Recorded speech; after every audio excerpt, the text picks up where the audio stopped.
মানে দীর্ঘকাল ধরে অলাভজনক এবং অলাভজনকের কারণগুলো কিছু কিছু বিভিন্ন রিপোর্টে, অডিট রিপোর্ট সহ বিভিন্ন রিপোর্টে এবং আমাদের সংবাদ মাধ্যমের বিভিন্ন রিপোর্টেও এসেছে, সেগুলো উল্লেখ করেছে। কিন্তু এগুলো নিয়ে ফার্দার গবেষণা করে আরো এটা তথ্যভিত্তিক এই কারণগুলো উদ্ঘাটনের জন্যই আমরা একটা কমিশন করার কথা বলেছি।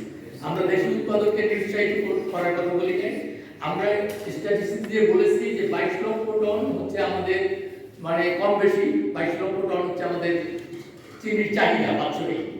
তাতে এই সবগুলো সুগার মিল যদি এক ধরা যায় যে চালু করে দিল, চালু করার পরে যে উৎপাদন ক্ষমতা সেইটার পরিমাণ হবে 1 লক্ষ টন। তার মানে হচ্ছে আপনি 95 ভাগের জন্য আপনি হয় আপনাকে মানে ইম্পোর্টের উপরেই মূলত নির্ভর করতে হবে, আমদানির উপরে। তাহলে এই 5%-এর জন্য এত ভর্তুকি মানে কি? মানে লোকসান মানে হচ্ছে ভর্তুকি। এটা তো আমাদের পাবলিক ফান্ড মানি, আমাদের ট্যাক্সের পয়সা এগুলোতে পে করা হবে। এই লোকসান দেওয়ার অর্থ হচ্ছে যে আমাদের ট্যাক্সের পয়সায় তাদেরকে এই কিছু লোককে পোষা হবে। এবং আমরা এর কারণগুলো আমরা বিভিন্ন রিপোর্ট থেকে উল্লেখ করে এই লিখিত বক্তব্য বলেছি যে এই কারণ হচ্ছে অব্যবস্থাপনা, অদক্ষতা, অসততা, লুটপাট। অতএব এগুলোকে আরো গভীরে গিয়ে দেখার জন্য আমরা একটা নিরপেক্ষ বিশেষজ্ঞ দলকে দিয়ে কি করছি, আমরা দেশীয় উৎপাদনকে ই করার জন্য না। আমি জাস্ট ইকোনমিক্স এর লজিকে এটা কোনো অপরচুনিটি কস্ট ভাই দেখবেন তো আপনি এখানে চিনি কল করলে যেটা হচ্ছে অলাভজনক হওয়ার সম্ভাবনা বেশি, তবু যদি দেশীয় শিল্পকে প্রণোদনা দেন, নাম্বার 1 ধরে নিলাম, আর 1854 একর 4 ফসলি জমি, এত হাজার মানুষ ফসল উৎপাদন করছে, তার যে ইকোনমিক প্রোডাক্টিভিটি আর চিনি কল করলে কি হবে, কোনটাতে বেশি লাভ হবে, এটা কোনো অপরচুনিটি কস্ট, তার একটা হিসাব আছে। এইটাগুলো আপনি বিবেচনা করবেন যে কাণ্ডগুলো বা কোনটা। আমি আমার ছেলেমেয়ে করি ক্লাসে যে না আসে, আমার ক্লাসে আসার চাইতে হয়তো যে আড্ডা দিয়ে চলে বেশি লাভজনক হবে, যেগুলো ক্লাসে আসে না। প্রত্যেকটা মানুষ কিন্তু ইকোনমিক্স এর অপরচুনিটি কস্ট এইটা করবেন দেশের প্রণোদনার নামে, নাকি 1,000 মানুষের জীবন জীবিকা 4 ফসলি জমি ধানের উৎপাদন, কোনটা দেশের জন্য স্বার্থপর? ওখানে তো দীর্ঘদিন ধরে না কোনো চিনিকল নাই, ওখানে ওর কোনো চিনিকল নাই, কিন্তু এই মানুষগুলো আছে, এই জমিগুলো তারা 4টা ফসল ফলায়। এবং যদি দেখেন আপনি অন্তত 6 থেকে 7 বার দিয়েছেন, বিস্ময়কর ফসল হয়ে গেলে। এখানে বরং আমরা দাবি করছি সেচের ব্যবস্থা করুক, ইলেকট্রিসিটির ব্যবস্থা করুক, বাচ্চারা যারা পড়তে পারে স্কুলের ব্যবস্থা করুক, সেগুলো বরং করা উচিত। এবং একটা দেশকে মাপা হয় কি জানেন, সেই দেশের মাইনরিটিরা কত ভালো আছে কিন্তু খারাপ আছে। এখানে সিংহভাগ হচ্ছে সনাতন এবং খ্রিস্টান ধর্মাবলম্বী মাইনরিটি, তাদের হেফাজত জমিটা আছে, সেইটাও একটা ইয়ারস্টিক মাপার জন্য। Thank you very much. যে ফর দ্য টাইম বিং, এরপরে যদি সরকার মনে করে এই ইকুইজিশন প্রপার্টিটাও একুইজিশন করতে পারবে, কিন্তু এখানে একুইজিশন হয় না। 2 নম্বর হচ্ছে যে লেখা আছে আমাদের চুক্তির একটা কপি আছে, আমি একটা লাইন আপনাকে পড়ে শোনাই, দেখলে আপনি বুঝে ফেলবেন। এইখানে কিন্তু কোনো টাইম লিমিট দেয়া নাই। আপনার যে প্রশ্নটা ছিল যে কোনো সময়সীমা নির্ধারণ করা আছে কিনা, না, কোনো সময়সীমা নির্ধারণ ছিল না। সেখানে ছিল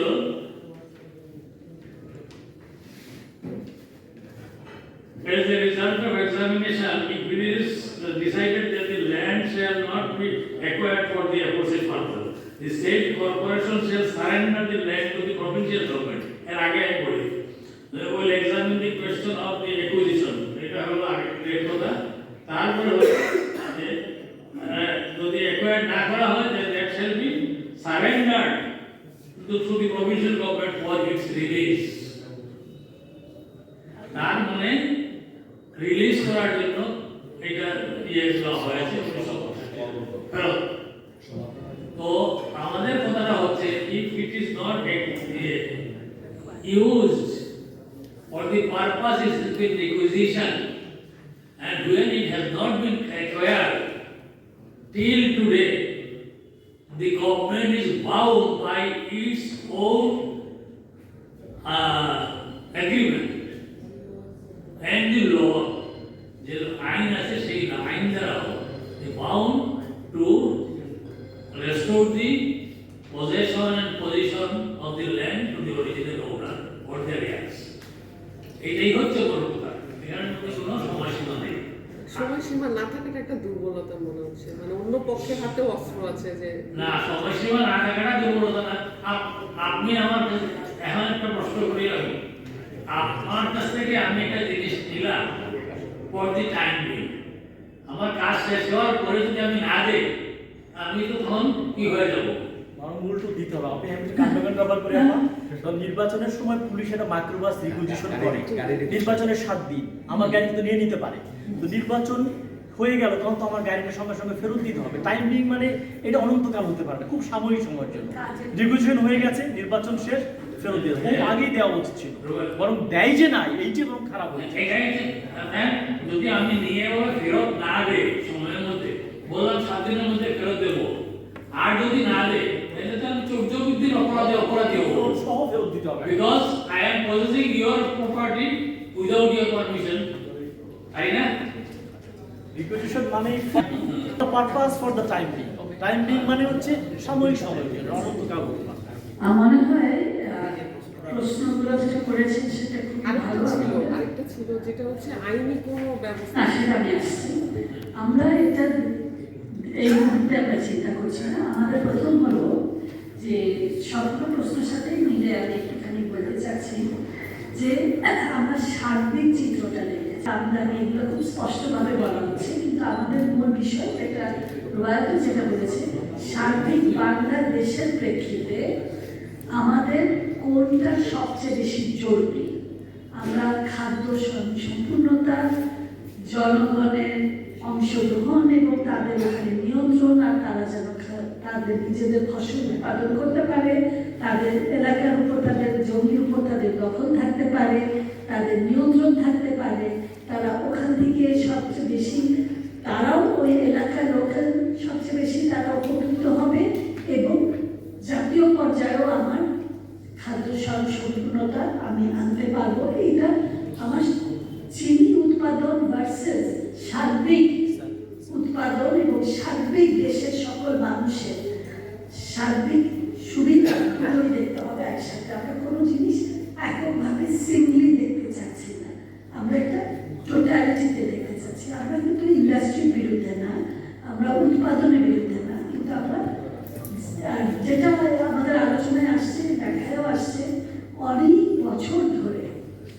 বহু বছর ধরে এই চিনি কলগুলো কিন্তু অকার্যকরী, তারা কাজ করছে না। তার মানে এত জমি দখল করে আছে, ওখানে সুগার মিলও কাজ করছে না, সুগার উৎপাদনও হচ্ছে না, জমিও ফেরত দেওয়া হচ্ছে না, যেটা চুক্তি অনুযায়ী দেওয়ার কথা ছিল। তো এখানে এটা চরম লঙ্ঘন হচ্ছে। আমাদের বিষয় আজকে নিয়ে আসছি যে যখন সরকার একটা ঘোষণা দিচ্ছে যে আমরা আবার এটা চালু করব, আমরা ওনাদের কাছে অনুরোধ করছি যে ওনারা একটু বিবেচনা করে দেখুন কোন ভিত্তিতে ওনারা এই সিদ্ধান্ত নিচ্ছে। কেন সিদ্ধান্ত তো নেওয়া উচিত হলো একটা যৌক্তিক বিষয়ের ভিত্তিতে, উৎপাদন আদৌ হবে কিনা, কেন মানে বন্ধ হয়েছে দেখে এটা চালু করবো, এটা একটা প্রত্যেকটা বিষয় বিবেচনা করে বিশ্লেষণ করে সবটা সার্বিকভাবে দেখে বিশ্লেষণ করে সিদ্ধান্ত নেওয়া উচিত। আমরা সেটা না হলে এটা মানে সার্বিক দেশের ব্যাপারে এটা শুধু অ্যাডহক বেসিস, যেটা ইংরেজিতে বলে তৎকালীন একটা হুট করে একটা সিদ্ধান্ত নিলাম, সার্বিক দিকটা বিবেচনা করে এই বিষয়ে আমরা খালি নিয়ে আসতে চাচ্ছি যে এটা নিয়ে আসা দরকার। আমার মনে হয় এই প্রেক্ষিতে যেটা চলে আসছে, আমরা এখন আইনি ব্যবস্থা চিন্তা করছি না, দেখি আমাদের সরকার চিন্তা ভাবনা করে, আপনাদের মাধ্যমে এটা যদি দেখা হয় আমরাও চিঠি পাঠাবো, কিন্তু আপনাদের মাধ্যমে এটা আসলে আমি বিশ্বাস করি ওনারা এটা আবার বিবেচনা করবে এবং বিশ্লেষণ করবে, এবং ওনারা সব কিছুই কিন্তু ঠিক মতো দেখে সেই ভিত্তিতে সিদ্ধান্ত নেবে। এটার অপেক্ষায় আমরা আছি, তারপরে আমরা এটা চিন্তা করবো যে কিছু করা যায় কিনা।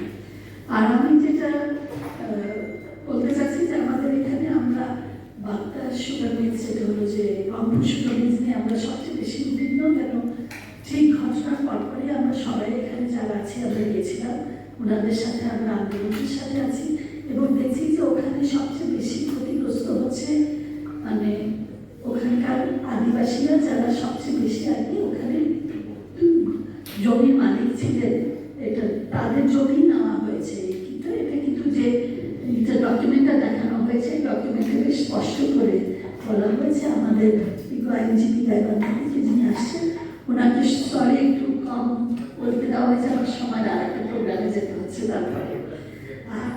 ওই এলাকার বাসিন্দা যারা